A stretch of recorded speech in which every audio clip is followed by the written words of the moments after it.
The world economy relies heavily on natural resources, provided by healthy ecosystems. And yet, we continue to put these ecosystems through enormous stress and to consume resources at an alarming rate. Resource extraction and processing was the cause of 90% of biodiversity loss and water stress, and contributed to approximately 50% of total greenhouse gas emissions.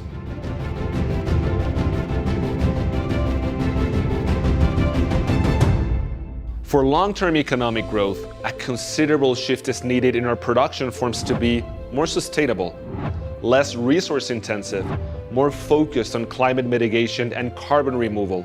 All this alongside biodiversity protection policies.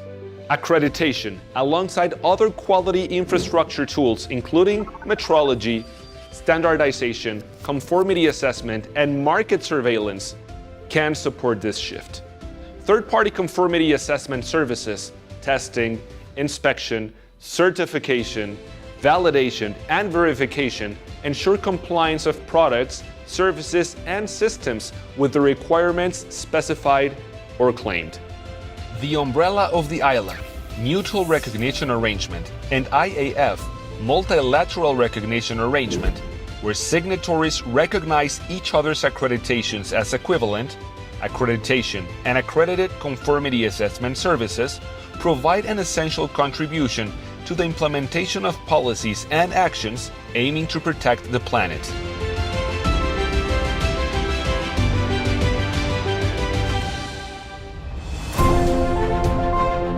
For example, by confirming that CO2 levels comply with specified limits, emissions from industries are within an acceptable range, that the traceability of organic food is clear, air, water, and soil pollution are tested, and that environmental management systems and biodiversity protection schemes are implemented.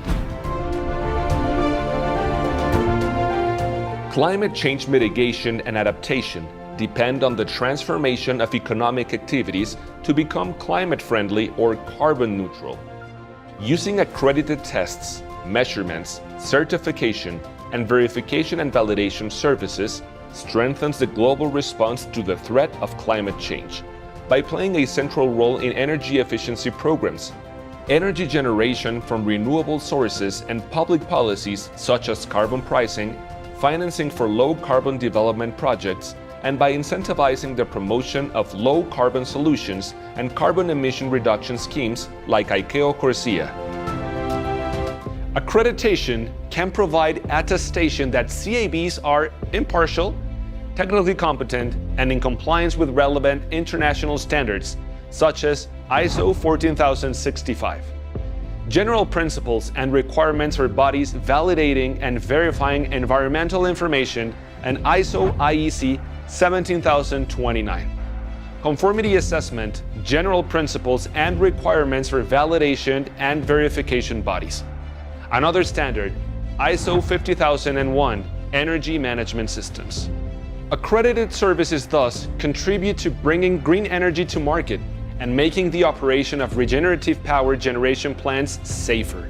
For instance, in the certification of plants for regenerative energy generation, the inspection of wind and solar power plants, and the certification of offshore wind farms. Accredited testing laboratories prepare expert opinions on wind yield or on shadow and noise forecasts for sites of new wind turbines. To reduce the impact of economic activities on the environment and support long-term economic growth, countries worldwide are shifting from a linear to a circular economy. The circular economy is an economic model where production and consumption do not compromise the environment, as it focuses on repairing, reusing, remanufacturing, and recycling, thus reducing the production of waste and the use of resources. The challenges facing the environment and subsequently the world economy are numerous. However, standards and accredited conformity assessment can help reduce the human impact on environment as we strive towards achieving sustainable development goals.